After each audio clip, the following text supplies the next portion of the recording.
All right, so today you're going to be looking at velocity and time graphs. For each data set A through D, A, B, C, D, we're going to construct a quantitative VT graph. So we're going to use the position and time here to construct our graph and answer the questions on the back related to velocity and time. So here, the one thing I don't like about this is it doesn't give you anything marked other than your 8 seconds and your 15 meters. So you're gonna have to figure out what your numbers are. So on the bottoms of every single one, it's gonna be 1 through 8. So I'm just gonna mark the 2, 4, 6, 8, every other line marked. You don't have to mark every line. If you want to, you can, doesn't matter to me. So we've got 15 here. This is gonna be 0 for the x-axis and the y-axis. So if we go up, we've got 1, 2, 3, 4, 5 lines to get to 15. So that means each of these lines is gonna be worth 3. So I'm gonna go 3, 6, 9, 12, 15. So now we need to figure out, we do know that if it's a straight line on the xt graph, that this ends up being constant velocity.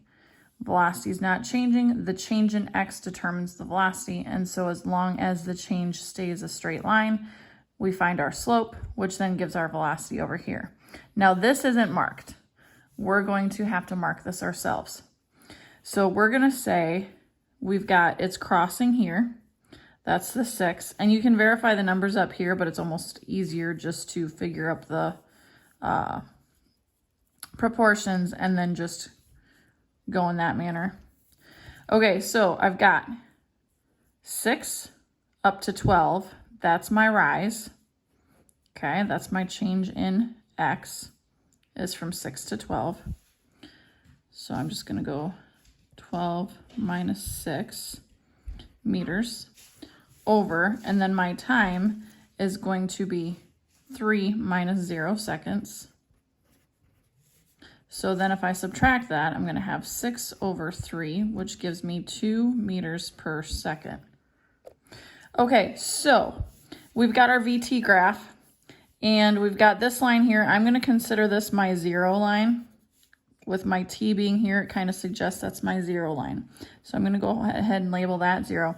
Now, where you put it depends upon how you space it out. So I'm looking at 2 meters per second. I know that it stays the same because even if I calculate again, so this would be 18. A change of 12 to 18 is 6, and then that's also over 3 seconds. So my slope stays consistent, okay?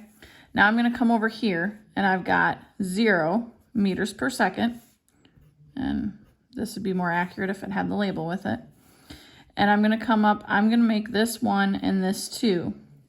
So I'm gonna go ahead and make that 2 meters per second, and it's the entire time that it's traveling that it's 2 meters per second. So for all of my 0 through 8 seconds, it's gonna be 2 meters per second.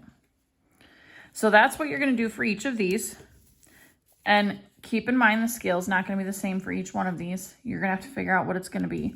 Like this one, it ends up being 1.5, 3, 6, 9. So make sure you space them out right. Down here, you'll have to figure out what that's gonna be. Again, the seconds stay 1 second per line. Then you have D. Okay, so when you get to here, you're going to be, so another way of evaluating a graph is to determine the area under the best fit line or curve on to the horizontal axis or x-axis. So you're going to shade in the area between the VT graph line and the time axis on each of the VT graphs. So for this one, I'm going to shade in this area here. Okay.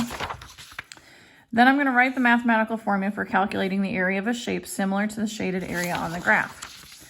So if I want to calculate this shape, it's essentially my width times my height. So I'm going to take my V value times my T value. Okay, So that's going to be V times T, or velocity times time. Okay. Instead of using an actual length and width of the graph surface, use the quantities represented on the graph. Use the values and units on the axes of the graph to determine the numerical value in units for the area shaded for each of the graphs. Show all your work. So this part you're going to put on the front. Okay. And that's going to be for each one.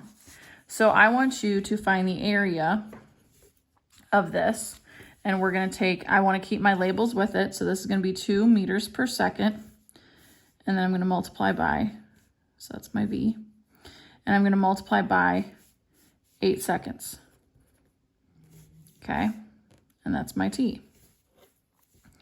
So I've got 2 times 8 is going to give me 16. And since I'm multiplying these, my seconds here is on the bottom. That's going to cancel with this one. So I'm going to have 16 meters. Okay. You're going to do that for all 4 scenarios. And then it's going to have you come down here and answer some questions based upon the information that you get when you're analyzing and evaluating the graph, going from the XT to the VT, and then figuring up the area. Okay. So I'm hoping if you struggle with this part, we'll go through it in class together. But I want you to try seeing what you can get out of the information below.